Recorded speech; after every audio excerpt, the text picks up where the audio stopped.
Aloha everyone, it's Kona Raven, and today I'm going to be walking you through the steps on how to make a memory box and the accompanying Waterfall mini album. If you recall, the memory box is an attachment to the memory folios. Here's one that I created. The memory box was an attachment to the interior of the smaller flaps, which is what we'll be building today. So let's start with the measurements. This particular flap is 7 7/8 by 4 1/8. I'm making my measurement of the width starting from this outside score mark to the edge here. You never want to put anything over the score marks because this allows the memory folio to expand should it need to. So let's get started. The paper collection that I'm using today is by Kaiser Crafts and it's called Sweet Pea. It is absolutely adorable. And there's 12 sheets in all, 2 pattern, and it's double-sided. It also comes with a sticker sheet that accompanies the paper collection, which is why I prefer using these smaller collections for the memory folios. So let's begin by creating the longer flap. The long flaps will be adhered to the interior above this last score line and the outer edge here. I've already made one.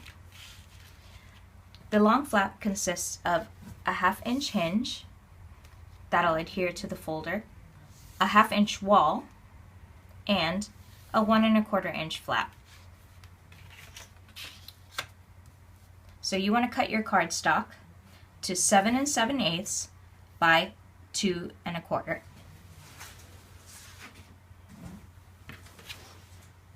You're going to take your cardstock and you're going to score it at a 1/2 inch and then a 1/2 inch again. And again, that leaves an 1 1/4 inch.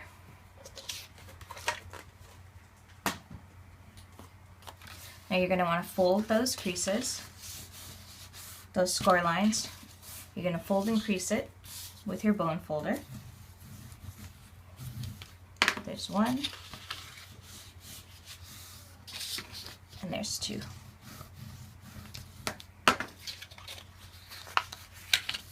And that's the basis of your long flap. Your coordinating decorative paper is an 1/8 inch shorter. So while this black cardstock piece is 7 7/8 and the flap is 1 1/4, you're going to cut this decorative paper to 7 6/8 and 1 1/8. And I've decided that I want to round my corners and also put some distress ink around the edges.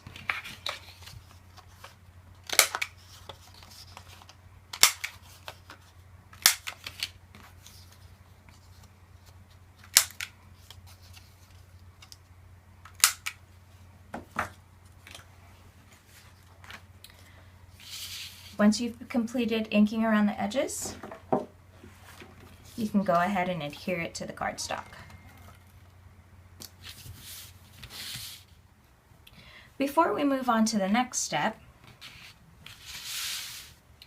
let's take a look at the interior edge and the exterior edge. Obviously, this is a straight edge, but on the outer edge, you can see that the corners are rounded. So we want to prepare one of our flaps to be on the outer edge. So what you're going to do is you're going to take your flap, you're going to fold the 1/2 inch edges on top of one another, and then you're going to get your corner punch and round those corners. And now you can see that they will line up and they will round out perfectly.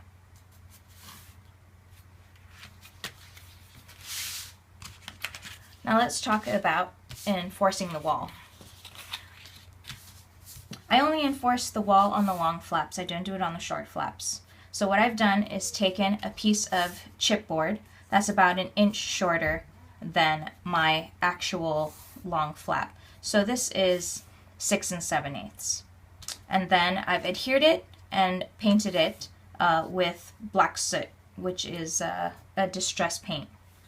So here's my chipboard piece that I've already cut, and I'm going to center it on the 1/2 inch wall and then adhere it.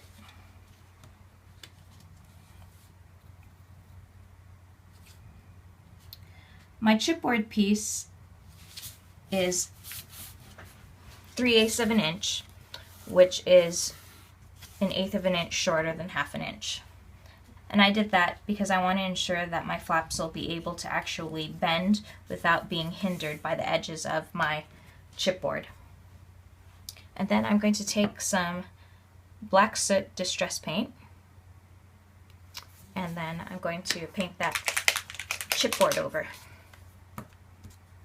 You can choose to do this or not do this. I didn't do it on my DCWV Navy and Coral Folio. Okay, so while you're waiting for that to dry, we can move on to the short flaps. So now let's move on to the short flaps, which will adhere to the 2 shorter outer edges. I've already created a flap here, and the measurement is 4 15/16 by 4. Now you're asking yourself, how did I get 4 15/16? Because it's such a kind of like an out there number. Well, I'm no mathematician, but 7 7/8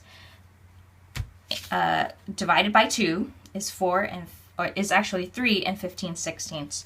But then you add on an inch more so that you can have a 1/2 an inch wall and then a 1/2 an inch hinge.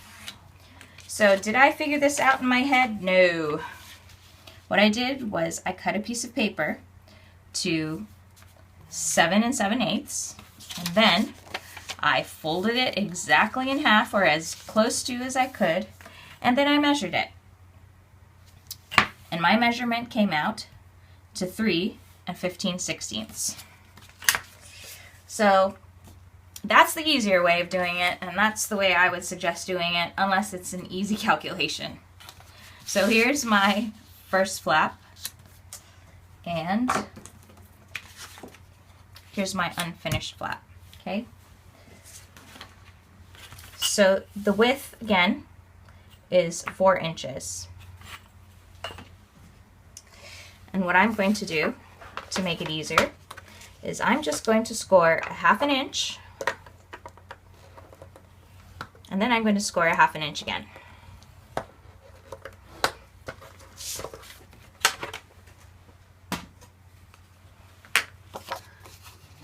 I'm going to fold those and crease them.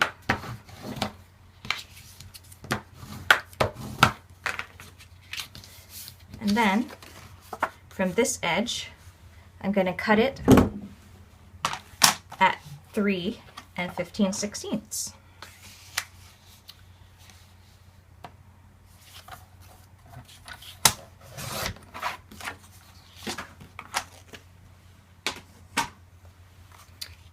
And there you have it. There's your flap. So again, I want to round my edges out.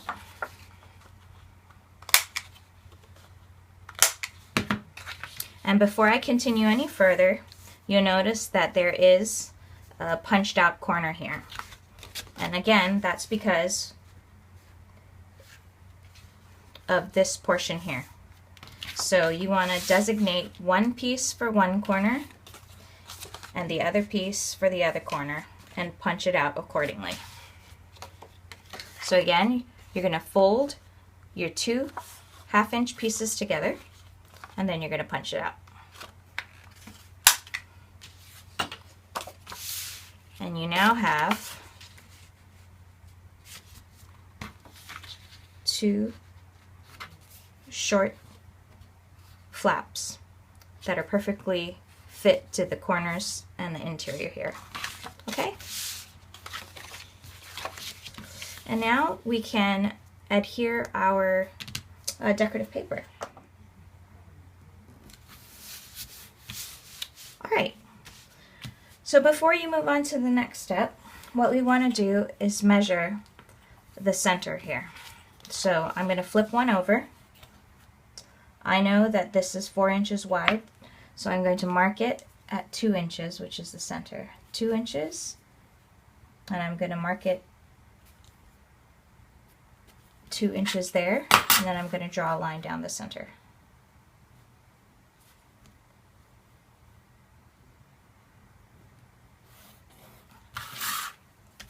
And then I'm going to go approximately 3/4 of an inch from the edge, and I'm just going to circle it there. And the reason why I'm doing this is because I'm going to be punching a hole in it. So what I want to do is I'm going to flip these pieces like this. They're on top of one another, they're flush with one another. And then I'm going to take my crocodile and I'm just going to punch a hole over my mark. Now I know that the holes will line up perfectly opposite one another. You can also use hole reinforcers, which are like stickers, to go around it to enforce the hole too. And the reason why I like to enforce it is because if it's not enforced, it may rip or tear if it's pulled a little too, if the ribbon is pulled a little too hard. All right, so now let's decide on the ribbon. So I've decided to go with a gray lace ribbon. The ribbon is approximately 11 inches long. So what we're going to do is we're going to thread the ribbon through each of the holes from the top through to the back. And we're going to thread about 1 inch through. And once it's threaded through, what you're going to do is you're going to run some score tape.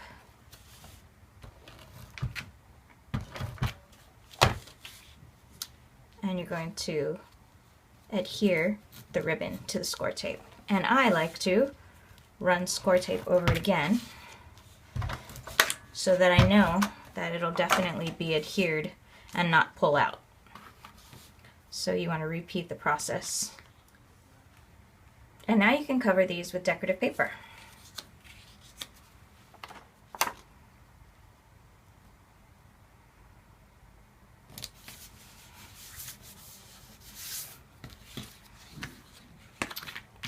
And there you go. There's your small flaps. Now we can adhere all of our flaps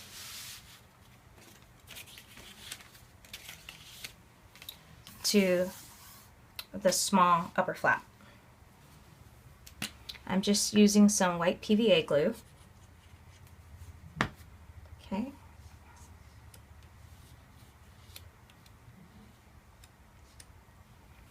And again, this one has the rounded edges, therefore it goes on the outside. There's one.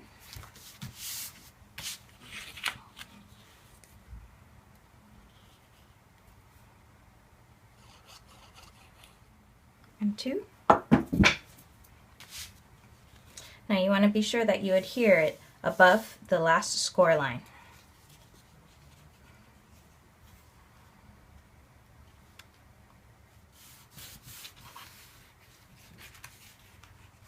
There's two. And then lastly are our smaller flaps. So this one is on this side because of where the edge is rounded. Okay, there's that one. And then here's the last one.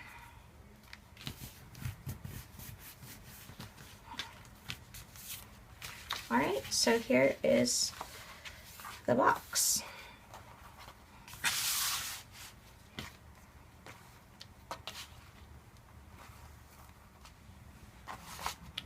Our last step is to adhere paper over the hinges.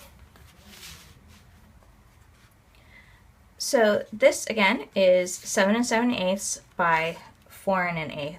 So my interior paper needs to be 1/8 of an inch shorter, so I've cut this at 7 6/8 by 4 inches. And now, again, I have 2 rounded corners, so I'm going to round those. And then I'm going to ink the edges.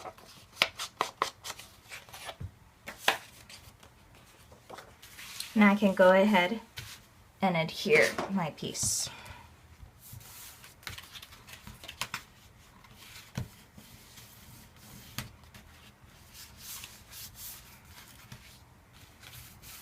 And there you go.